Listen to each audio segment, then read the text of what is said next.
Segundo capítulo.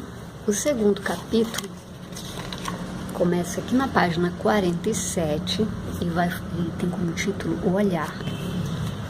Então ele vai falar primeiro dos manuscritos de Leonardo, que são imensos. A gente, quando fala em Leonardo da Vinci, a gente só pensa nele como um pintor, mas na verdade a obra dele, os manuscritos de Leonardo são um negócio imenso, né?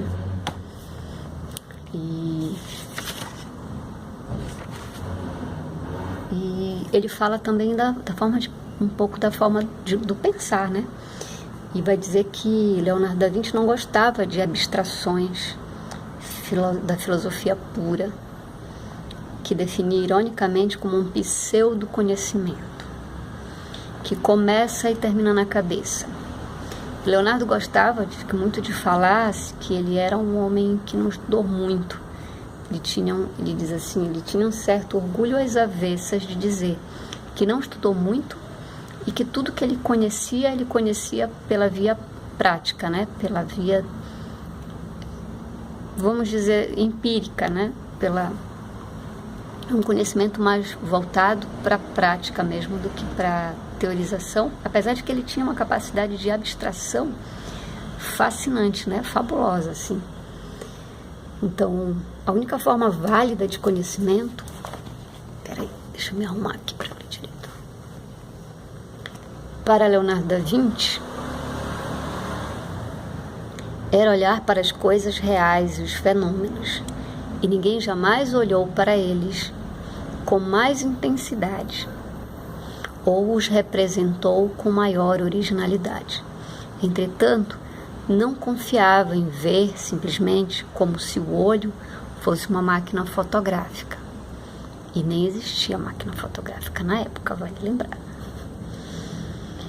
A concepção de Leonardo era que o ato de ver abrangia os dois sentidos do verbo, que são olhar para e compreender.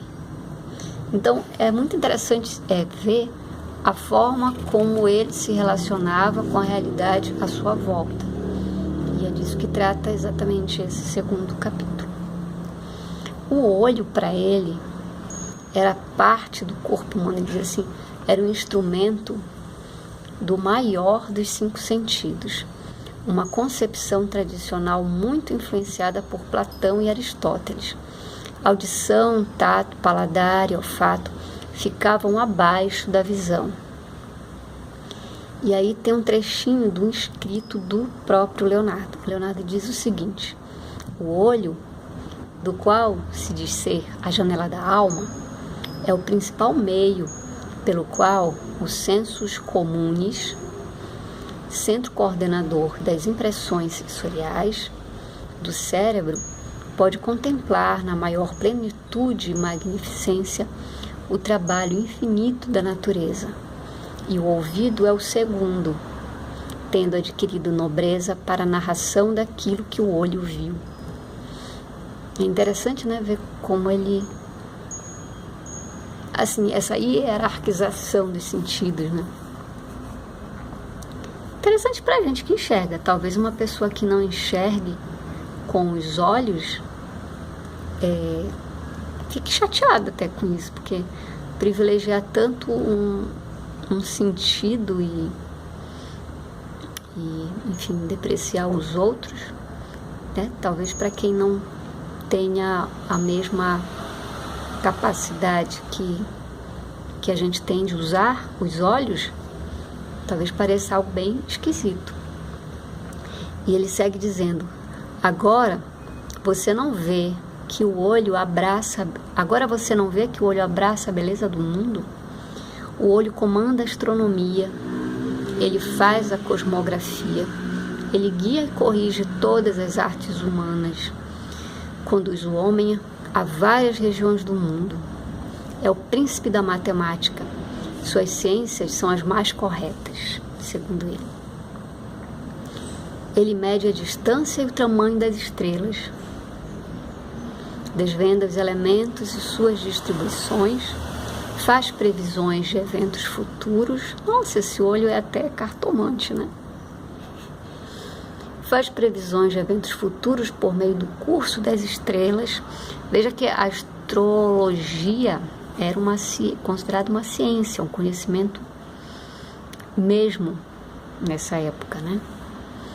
E pena que hoje as pessoas tenham a astrologia, na minha opinião minha, a astrologia como um conhecimento menor. Infelizmente vivemos um tempo de esquisitices, mas tá. Então, faz previsões de eventos futuros por meio do curso das estrelas, gera a arquitetura, a perspectiva e a pintura divina. Então, o olho para ele diz assim: ó criação excelsa de Deus, acima de todas as outras, e triunfa sobre a natureza. Então, o olho para ele era assim: me mata, mas não tira o meu olho. Me mata, mas não fura o meu olho, porque meu olho é a coisa mais importante do meu corpo. Em seguida, ele vai falar de algumas teorias que Leonardo criou na época para tentar entender como que funcionava a cabeça da gente por dentro. Então, tem uns desenhinhos dele aqui, ó. Aqui, cada cavidade, ele dizia que residia uma coisa, uma capacidade nossa, tipo, cada buraco desse, um buraco ia ser a alma, outro buraquinho ia ser a memória, e por aí vai. Aí o autor explica um pouco pra gente, ele diz assim: o senso comum, nesse arranjo de Leonardo, era realocado na segunda câmara. Não sei se dá para ver mais ou menos a segunda, essa aqui. Aqui estaria o senso comum. Ao lado da fantasia, que estaria aqui, e do intelecto e da volontar, que seria o movimento voluntário. Então, vontade, senso comum, fantasia, cada um teria o seu lugarzinho dentro desses buracos que ele encontrou dentro da cabeça, dentro do crânio, né?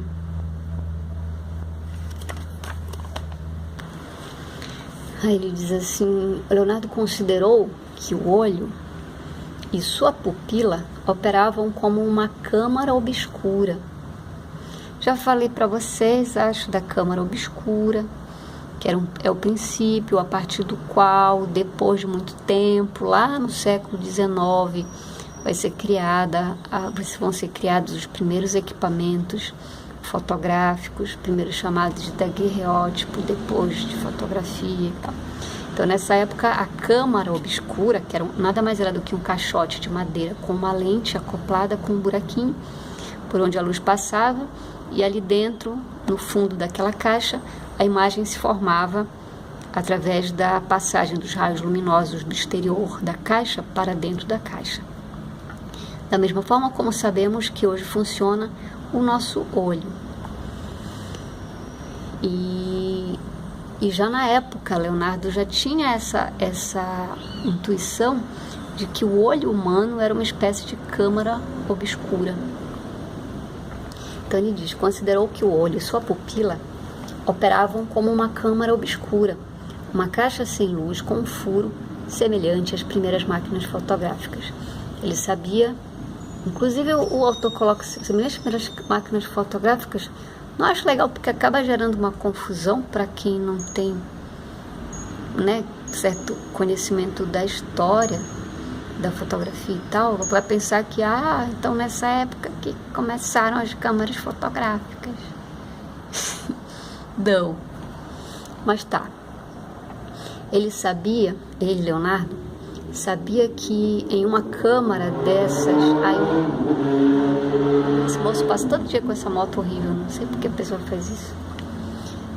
Ele sabia que em uma câmara dessas a imagem se formava de cabeça para baixo e concebeu, a título experimental, uma série de procedimentos ópticos destinados a reinverter a imagem. Mais adiante ele diz assim também, ele também observou que uma tocha acesa, ao ser girada no ar, deixa uma trilha circular de luz no nosso olho e que podemos ver as imagens entre os raios de uma roda em movimento. Sua explicação era a de que a impressiva seria uma espécie de... a impressão que a luz deixa no olho, mais ou menos isso. Ele chamou de impressiva. Que a impressiva não conseguia reagir depressa o bastante para acompanhar as pegadas ópticas dos objetos. Então ele tinha muito essa preocupação em entender como que, na época ele não tinha, né, os equipamentos que a ciência depois vai desenvolver no campo da óptica, que só vai se desenvolver um pouco bem mais tarde do que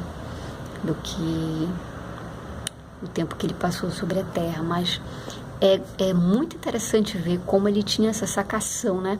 Essa intuição que depois, lá na frente, a ciência veio comprovar, né? Que de fato era mais ou menos o que ele imaginava. Em seguida ele vai falar de alguns experimentos também de Leonardo, para entender, ele vai enveredar por um outro campo que depois vai ser chamado, dentro da física, de dinâmica, né? Que ele vai fazer alguns experimentos para tentar entender como que se dá essa questão do movimento dos corpos, porque uma coisa cai enfim. E mais para frente ele fala da importância dos estudos do Leonardo da Vinci sobre o comportamento dos mananciais de água. O manejo da água nos rios e canais era um importante fator de renda para a época, ele lembra, né? E as enchentes eram uma ameaça séria, na verdade até hoje, né? Como mestre de águas, consultado pelas autoridades de Veneza e Florença, Leonardo da Vinci lutou para conseguir reunir a teoria e a prática, aspirando a comprovar por que os vórtices estavam acabando com as margens e mostrar como o poder inexorável da água em movimento deveria ser usado para a obtenção de resultados desejados em lugar de se opor à natureza. E aí tem um trechinho aqui de uma observação do próprio Leonardo. Ele diz assim: que o ar escuro e triste seja mostrado, castigado pela agitação de ventos contrários e convulsionados, misturados com o peso da chuva incessante e trazendo de roldão inúmeros galhos extirpados das árvores. Na verdade é que, assim, também dessas observações, ele não produzia apenas textos teóricos ou voltados para o uso prático. Ele também, às vezes, fazia uns textos mais poéticos sobre... inspirado, vamos dizer, por essa observação filosófica mesmo, né? Sobre como a água se comportava, como as corredeiras, os rios, enfim, se comportavam. E esse é um dos trechinhos que é bem legal.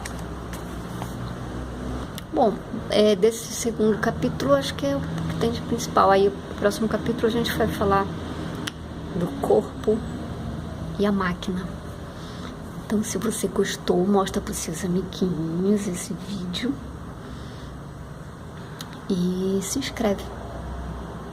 E daqui a pouco não, amanhã eu mando o próximo capítulo, tá bom? Valeu!